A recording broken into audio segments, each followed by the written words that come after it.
Queen, and welcome to another exciting edition of Color Me Poetry. I'd like to welcome my guest, Mr. Al Matlin, and he is the executive director of the PG County Council of the Arts, or Arts Council, if you will. Yes. Let's talk about the Arts Council and what is the Arts Council, and why is it important to have the Arts Council? Well, first of all, this is our 10th birthday. We just had a birthday celebration at Montpelier Cultural Arts Center. It was also the premiere of the county juried art show, and it also featured several artists in residence at Montpelier. The Arts Council in 10 years has awarded $1 million, over 500 grants and scholarships and that kind of thing. That's great.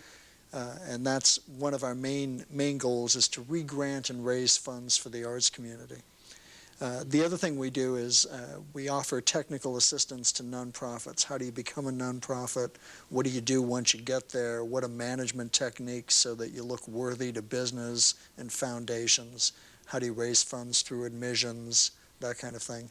We offer a lot of technical assistance and grant writing workshops. The other thing we do besides technical assistance, and in technical assistance, let me just say this, I have a 3-person staff. Okay. And if we worked full-time for 10 weeks just on technical assistance, that's how much we do in a year. So that's a lot of hours. Awful lot. 120 hours a week, 480 a month, times 10 weeks, that's a lot of management assistance being given to county groups. The other thing that we are involved in is, I guess you could call it cultural planning, where you take a look at the needs of the community, you try to survey them and get them to give input in as many ways. What do we need in education? What do we need in arts? What roles can we play? And one of the things that was the results of that was a model high school curriculum grant. Prince George's County was one of 4 in the country to be awarded one of these grants. It's a model high school program for all students, not just an arts magnet school. How much? Well, I don't know how much the school system got, but we fund about $20,000 worth of education for that project. But that's important too, because all of that, I think the Arts Council and that, because that's all part of the arts, really. Education and art should go together. Sometimes people see it as being separate and different from but I think art is education. Well, it's definitely not a frill, and if it were nutrition, I guess you could call it junk food in many people's minds, but it's definitely basic nutrition. And what we're doing and what this high school model does, it brings together the literature, the arts, the geography, the history of every culture. It's really multicultural. I hate the word because it's been used so many different ways. And it brings them together with the arts of those cultures and general education subjects, so that in every class and in every subject from math to science, they're also looking at the parallels in art from every culture. And that's important. It's an important view, and it's important that it not just be westernized, that it not just be Afrocentric. We bring in the artists that are in our county that represent each of those groups, and we also bring in artists that happen to be African American that aren't necessarily doing African American art. I think one of the major things that the schools and the county needs to contemplate is that in the midst of our cultural crossroads with diversity, that we need to, in a way, grow to the place to where we don't have to say the first showing of an African-American woman at this facility, or a Korean artist playing European music. Why do we do that? Yeah, why do we have to say that? For a while, is it necessary to say that? I think for a while, and I noticed one of the major black arts festivals, the artists were resentful of that. I am an African sculptor. Well, I'm a sculptor that works in modern forms. Now, whether you can see roots of Africa in that, or whether you should call me an African-American sculptor, that's a different question. And I think being hired on that basis puts on blinders to the artwork of diversity. Yeah, but I think that's also a reflection of the larger society, how we attach. It's true. You know, and in this county, we have a chance like no other place to show the benefits of diversity. The other thing I wanted to tell you is in the elementary schools, there's no visual arts curriculum. We're the only county in the state that doesn't have a visual arts curriculum. Why not? They used Partly to due have to one? funds. There used to be more art in the schools naturally. We're trying to come up with a model with the school system that we can help look for funds to support so that there's a basic model program. We're not the big wheels in the county. We're not going to fund every elementary school. Yes. But we certainly can help develop models in both education and arts. And that's another place we do what I was calling cultural planning. I noticed in the literature you gave me that 70% of your funds comes from private contributions and that type of thing. Well, that figure there, when we re-grant funds, the organizations have to raise $2 for every dollar we give them. And that figure there actually applied to what the grantees, the 40 organizations, now they raised a total of $1.3 million. That's good. And that's only 40 organizations in the county of 200 that serve or perform or take place here. Of that $1.3 million, nearly 700,000 is from the private sector. And then another 250,000 is from corporations. So only about 30% comes from government grants. So, only 30%. And in the state of Maryland, for instance, the Maryland State Arts Council will only give you a grant up to 10% of your total budget. So it depends on what you already have? It depends on what you already have and how you're already operating and how much match that you have to get. Like with the federal grant, you have to get $3 for every dollar. Okay. With our grant, you have to get $2 for every dollar.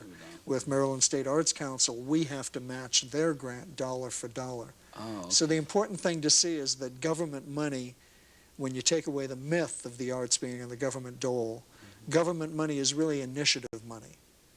It's really a way to seed what's going to happen, but the majority of it is tickets and admissions and sales and private sector contributions. It's always amazed me how the arts always seem to take a back seat when you think about government funding and that stuff. Well, I mean, why has that, particularly in hard economic times, the arts always seem to be the first one that's cut all the time? Well, I think there's a couple of things there, and certainly I can't speak for every culture or every ethnic group, but I think there are different kinds of work ethics that come up when people contemplate what they're going to do with the arts. It's usually, and we'll also have a room for the arts, or there'll also be 1 hour of art a day, whatever that is. As opposed to, say, the Japanese way of thinking, and I don't know if it's a better way or not, but it's different. A student there will get 2.5 hours of art a week. By the time, that's what they average, 2.5 hours a week for K through 6. We average about 1 hour and 15 minutes. Now, I guess you can say the question is, does that make them better employees in the future? Are they more creative? Do they have more in other words, what are the byproducts? And I don't think that art has been shown to produce enough self-esteem to make the latest market of let's fund it. It's a self-esteem program. But I think art can be self-fulfilling in that sense. It but certainly I think, can. And in society, we look at art in a different kind of way. I mean, in other cultures, they seem to embrace art more readily than we do for some reason. Maybe we just have a different way of looking at it. It is curious to me how art functions with different groups. I come from California. I've only been here 5 years in the metro area. And before that, I lived in Boston. So I've had the experience of East Coast, West Coast, and then back to this area. It's amazing to me that a couple of things happen with art and families. I noticed particularly we did a survey with some American university students on what's the market. If I wanted to market a African-American artist from Prince George's County, and we did have one, who had a unique bronze casting method that he wanted to take into the schools besides the works he was doing himself. So it was like, here was a man that had a way to do casting that he could show them how to make the instrument and take it into the schools. He was also an African-American artist in his own right, with the meaning being that his works were images of Africa in that way, masks, that kind of thing. The idea was, how would you market that artist? What could you tell them about the metro area? And one of the things that amazed me was that even though African-American artworks are valued in African-American families, Yes. 70% of the art sold in the metro area that's considered African-American art is bought by white mainstream. Yeah, that's So that's such a curiosity to me. Yeah, it's funny you said that because I know lots of white people, and invite, oh, Danny, come on over, and I go and they have all this African American art. More than you have. More than I have. I'm like, where you get? They got rare pieces and stuff. I'm like, where they get all this stuff from? Yeah. And a lot of the memorabilia, I know people who have memorabilia, black memorabilia, stuff, that's very, very rare. Yes. Really is. I think another good example, too, in contradictions, why it's hard to see. In our county, we have another artist who was a drummer with Olin Tunji. Now, Olin Tunji was and is a legend. This man that worked with him has an oral history that would be so significant to relay to elementary school students in terms of music and African-American music here in America. Yes. His own work with youth show that they don't care about that tradition, its past, and therefore they don't value it. And I think that happens when people make these choices of art versus education dollars. I think their own training, their own background. I think with white New England people, there's a heavy Puritan ethic. There's a work ethic, and you work, and everything else is a frill. Well, if you don't consider art work, then how can it be taken seriously? Or that's a nice hobby. That's a very condescending way to treat someone's pursuit of excellence. I'm glad you said it because I know growing up as a child, my parents didn't really think of what I was doing, and I've been writing since I was 9 years old. They didn't really think of what I was doing as art. So I didn't think of it as art. Yeah. I just thought of it as something I do that I like doing. But I wasn't nurtured in that way until later on. And people say, oh, this is art. I said, oh, yeah, that's art. Okay. Yeah. That. But I didn't think of it as art. Yeah. Because I guess that goes back to what our definition of art is. To me, there's a beauty in art and education that only a few models capture. St. John's in Annapolis is based on Socratic wisdom. And Socratic wisdom is knowing that you don't know.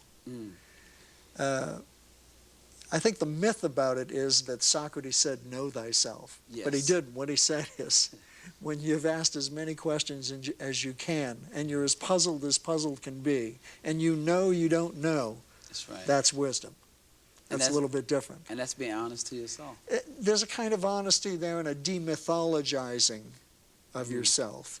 And I think in the arts, they play with not knowing much more than firm knowledge, mechanics, mathematics, science. In other words, how would you judge progress? How would you know when to say to that student or child, this is a good time for me to focus attention on that and say, yeah, that's excellence. That's what we wanted. That's important. We got to take a break right here. Okay. I'm Danny Queen. This is Color Me Poetry. Going to be right back. Hi, I'm Danny Queen, and welcome back to Color Me Poetry. We're here with Al Matlin, and he is the Executive Director of the Arts Council of PG County. You have some grants and things coming up. In January, is it? Yes, let me tell you about a couple of our programs, and I'll also show you our wish list. Okay. Why you call it wish list? Because I wish for a lot of money so I can give it to the arts community. Our grants program is really a program for individual artists and arts organizations that serve the county. The deadline is in March. The applications come out in January. If people will just call the Arts Council office, they can get both technical assistance and the application. Can you give us that number? 864-4093, okay. Area code 301. Our grants program, the grants panel meets in April. The board decides how much money we have and can give away in May.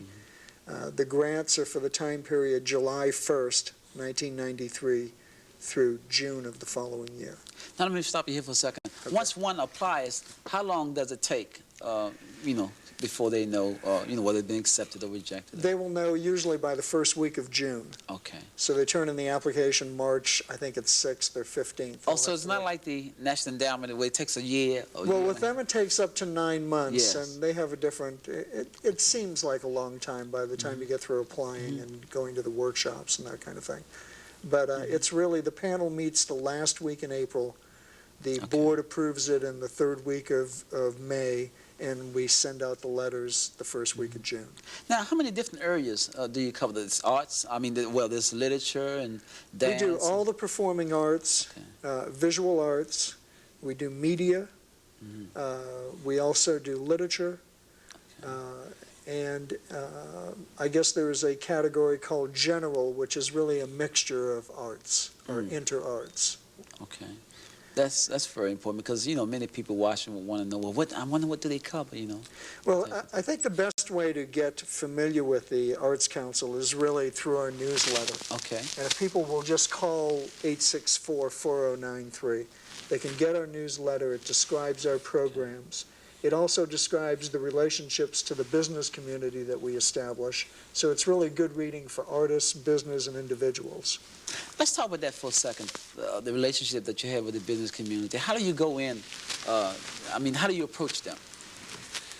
Well, really the focus point of our campaign drive with business, and it's a long drive with several levels, begins in September and it ends in May. And we end with what we call our annual business recognition luncheon. And it's a straight-ahead B-flat, bring businesses in that made substantial contributions, honor them before the community, make a lot of publicity about it, and have a keynote speaker at this luncheon recognizing these business members. Now, the way we get to that point is we have what's called the Super Circle. The Super Circle contributes $2,000 to the Arts Council. They're usually businesses and foundations and a few individuals. We match it, and then we award it to the arts community, and they match it $2 to $1. Okay. So the corporate dollar grows to $4. So the pitch we use to them basically centers around the idea of economic growth. You contribute to the Super Circle, we make it grow to $4. They give, our grantees, for instance, gave over 800 performances in '92 and demonstrations. It was attended by 160,000 people. All of those people are spending money in the business community. So you approach them kind of where the interests are. The economic basis for the Arts Council is a partnership. And the partnership, the government is saying, we're going to fund you for a couple of staff members. We want you to establish relationships with the business community so that there's private sector support of the arts. As well. And that's very important. I think it's essential that people recognize it as a freedom. The Arts Council is not a government agency. We are a separate, nonprofit agency that raises money from individuals also. We get government grants. We have our own board who can make statements about what is happening in the community, whether it's by the county government or the state government or the business community, and bring those issues to the public's awareness. That's important because that you distinguish that, because a lot of people will think that you're like the National Endowment of the Arts. No, we are not a government federal agency. We're a separate group. We raise money from the private sector. We hope, as many groups, to be off the government funding for staff money I would say within 5 years. We would really like all government money to be re-grant money that goes back out into the community. And we should just serve as either a panel or a public body, the board are all volunteers, that make sure that money is spent well. I think that the public does not see how arts money is spent and how it functions in the economy, so individuals do not donate to the extent we need. They don't see the importance of it. Well, and not only that, but I hope to, by the year 2000, I see contributions to the arts by individuals as their way of saying, I would like to support an East Indian dance performance in the schools. Here's $250. and the Arts Council be able to say, I can make that happen. Or a business to say, I would like to fund a visual arts artist in residence for a week at the school in my neighborhood. Say, okay, I can find that, let me set that up, I will do that for you. That's really the idea that an individual can vote on what happens in this community. And it's not large contributions, and it can also be goods and services. Such as when you need printing done and that type of thing? Well, for instance, our newsletter goes to 5,000. Okay. Now, that's 2,000 corporations, 1,000 arts organizations, individuals that contribute to the arts. If there's a message or a unity that needs to be gathered, this is the vehicle to do it. How can one become involved in the Arts Council? And if I wanted to get a copy of the newsletter, how can I do that? Is it free or is there a charge? We are not a membership organization. Okay. Our goal, we have a membership organization called the Guild. Oh, okay. And they charge a membership fee. Our services to artists and organizations are free. Okay. Even artists and organizations, when they contribute, that's voluntary, and many don't. And many are community groups and not professional. So we do accept contributions, but our services are really free to the public. That's important too, particularly for a nonprofit organization. Well, it's a service, and it's a way to, for me and my job, if I can get arts groups to become sophisticated in management, I can attract more foundation money to Prince George's County. And that's your goal, really? It's really an economic goal to get away from government funding and self-sufficient arts groups. So by the year 2000, you want to be self-sufficient? I want the Arts Council to be self-sufficient, and all government funds will be totally re-grant funds. There should always be government. See, the problem is if you depend on just the private sector for re-grant funds, programs become static. Because I don't necessarily want the public voting for, say, the best jazz musician. I would prefer that only the best jazz musicians or other jazz musicians vote for their peers. Vote for that. Government money is really to recognize models that are not included in the whole, that need to be generated and picked up by the private sector. Now, there's no state funding coming from the state? There is block funds. See, the way it works, National Endowment gives a block population grant to the State Arts Council. The State Arts Council makes block population grants to each county. Oh, okay. And then we try to identify the most needy groups in the county through the grant application process and re-grant those funds to them. How is one judge, say I put in my application, what kind of criteria do you use to decide whether this person is, worthy, or what kind of standards do you use? First of all, I've been an artist for 30 years myself. I've received grants as an artist, and it's really important how you recognize what people are doing in their application. Sometimes they do not make it visible what model or what they're studying or where they are in the tradition. And it's a totally personal statement. Then we can't judge whether they're pursuing the art in some form of excellence recognized by other panelists. So I think it's important to state your tradition, where you are in the tradition of the art, what teachers you've studied with, some slides of the works if you're a visual artist, or a sound sample. You really want to pretend to be a panelist, and you're going to ask the questions anyone else does. What do they do with their money? Do they waste it? Have they been doing Nutcracker and that's all for 15 years? Are we still doing, is this cutting edge, and is our panel supposed to fund cutting edge art? How much should go just for community groups? How much for professional groups?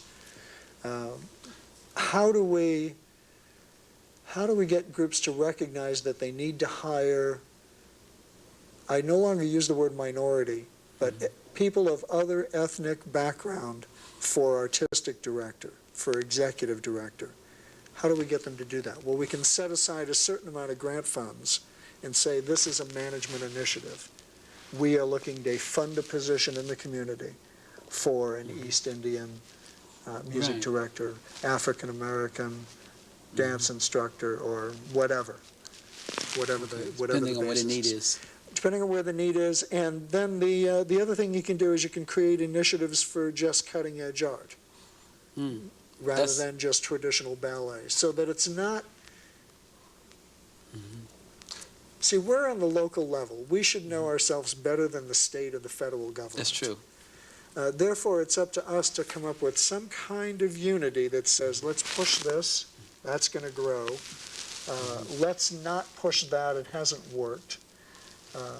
And even more basic, there's 40 Title I schools that cannot spend discretionary money on arts. I understand that.